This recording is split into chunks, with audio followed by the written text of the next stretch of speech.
Bienvenidos a El Debate. Hoy nos vamos a sumergir en una de las resoluciones judiciales más comentadas de los últimos tiempos, la decisión de la Suprema Corte de Justicia de la Nación sobre el caso fiscal de Grupo Salinas.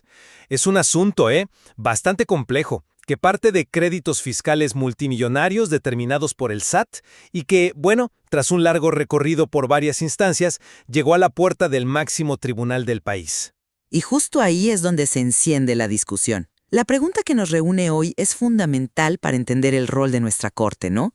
O sea, la decisión de no estudiar a fondo los amparos del conglomerado fue una aplicación estricta e innecesaria de sus facultades, un acto, digamos, de disciplina judicial, o por el contrario, representó una oportunidad desperdiciada para sentar un precedente claro y contundente en un asunto de un impacto económico y social gigantesco para México. Mi postura es que la Corte actuó con un impecable y yo diría necesario apego a derecho.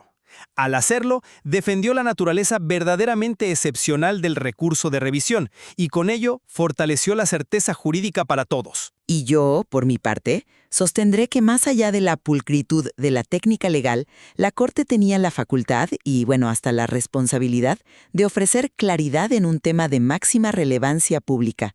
Su negativa a entrar al fondo, aunque sea legalmente sostenible, puede y debe ser interpretada como una evasión de su rol como árbitro final. Mira, para empezar, creo que hay que poner las cosas en su justa dimensión. La Suprema Corte no es una tercera instancia, no es un supertribunal de apelación al que se puede acudir para revisar cualquier caso, no más porque es famoso o involucra mucho dinero. Su mandato constitucional es muy preciso: resolver cuestiones que impliquen una interpretación directa de la Constitución o que fijen un criterio de importancia y trascendencia. El origen de este conflicto, recordemos, no es una invención de la Corte. Nace de una reforma fiscal que modificó el régimen de consolidación fiscal. Sí, totalmente de acuerdo en el origen. Exacto. Ese esquema que permitía a los grandes grupos compensar ganancias con pérdidas. Al cambiar las reglas, el SAT determinó los adeudos. Y a partir de ahí, las empresas de Grupo Salinas ejercieron su derecho y litigaron. Y perdieron.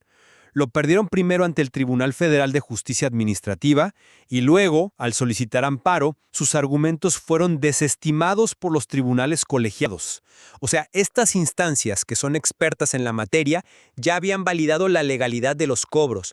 Entonces, cuando el caso llega a la Corte, la pregunta ya no es si el cobro es legal, sino si el caso amerita una intervención extraordinaria.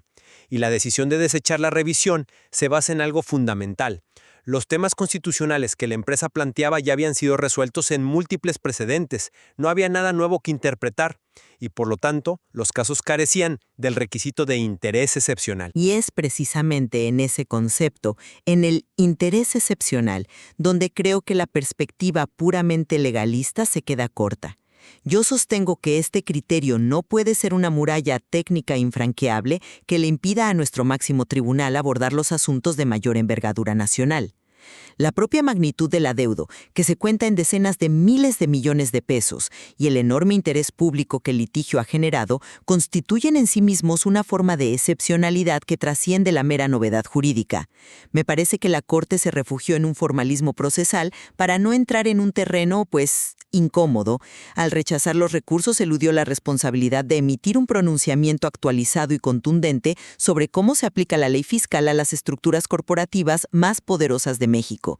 Técnicamente la decisión puede ser correcta, sí, pero en el fondo deja una profunda percepción de justicia inacabada, ¿no? El ciudadano de a pie esperaba un fallo definitivo, no una desestimación por un tecnicismo que pocos entienden.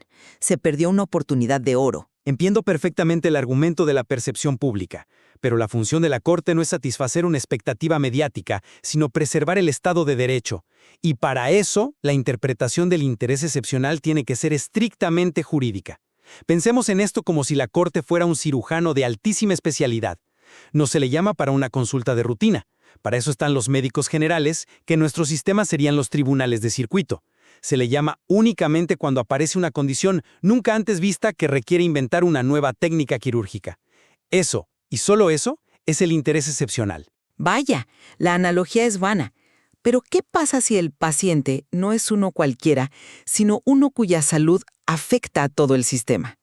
¿Qué pasa si esa supuesta herida simple amenaza con una gangrena? Es que no era el caso. La resolución sobre el recurso de reclamación 54-2024 fue clarísima. El asunto carecía de excepcionalidad porque la Corte ya había fijado criterios sobre temas idénticos, como el esquema de salida del régimen de consolidación fiscal. O sea, ya había inventado la técnica quirúrgica en casos anteriores. Repetirla no aporta nada al derecho. Si la Corte cediera y empezara a atraer casos por su monto económico o por la presión en redes sociales, estaría, pues, pervirtiendo su función constitucional. Su trabajo es crear nueva jurisprudencia, no ser un eco de la que ya existe. Respeto el argumento de la formalidad, pero insisto en que un formalismo tan rígido puede ser contraproducente. Un caso que pone a prueba la capacidad del Estado para cobrar impuestos a uno de los conglomerados más grandes y litigiosos del país tiene una trascendencia que va mucho, mucho más allá de la novedad técnica. La excepcionalidad también debe tener una dimensión social y económica. Me pregunto si la Corte no debió ponderar el profundo impacto de su intervención o de su falta de ella. Al negarse a entrar, el mensaje que se envía, intencionalmente o no, es que los asuntos más grandes, los que definen la relación de poder entre el capital y el Estado, puedan resolverse en instancias inferiores y con criterios de hace años. Pero es que ahí tocas un punto clave.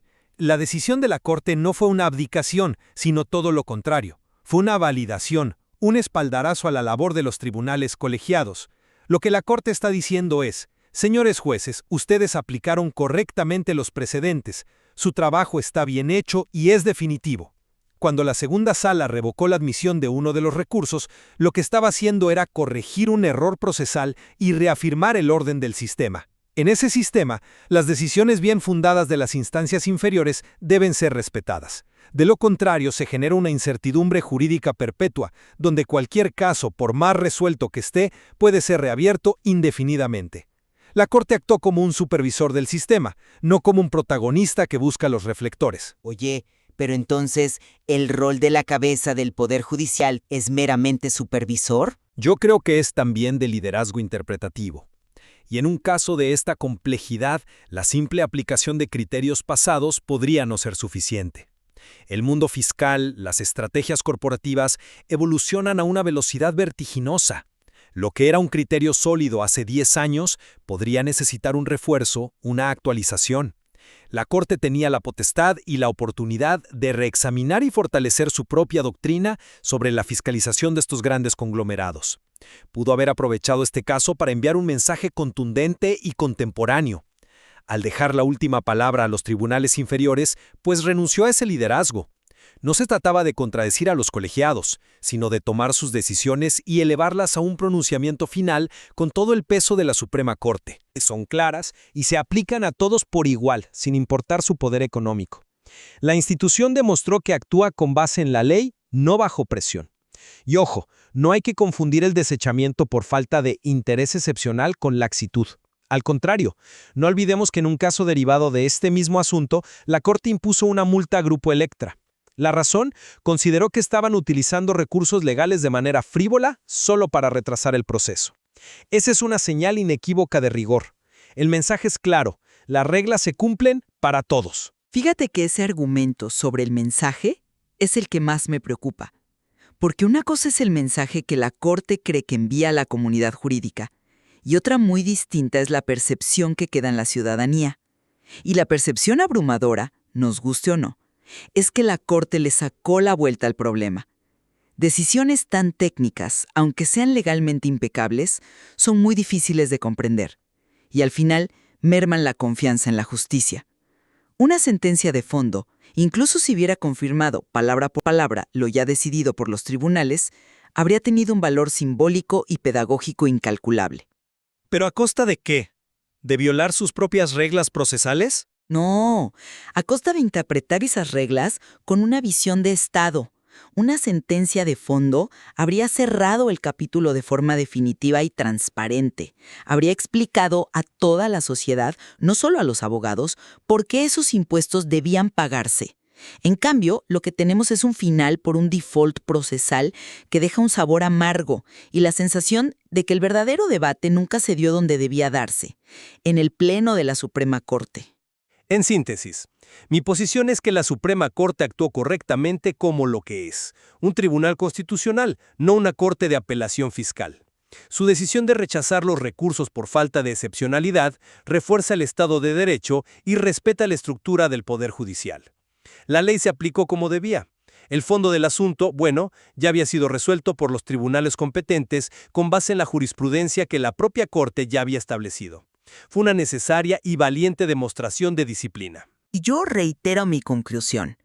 Si bien la decisión es legalmente defendible desde una óptica purista, se perdió una oportunidad crucial para ejercer un liderazgo judicial claro y visible en un tema de máximo interés nacional. La estricta adhesión al procedimiento en este caso tan particular puede y será interpretada como una renuncia a su responsabilidad de ser el intérprete final en las grandes controversias que definen la relación entre el poder económico y el Estado. Sin duda, este caso expone una tensión fundamental, quizás irresoluble en la misión de la Suprema Corte. El deber de ser un guardián riguroso de la técnica constitucional y la pureza procesal Frente a la inevitable expectativa social de que actúe como el árbitro definitivo, como la última voz en las disputas más importantes que moldean a la nación.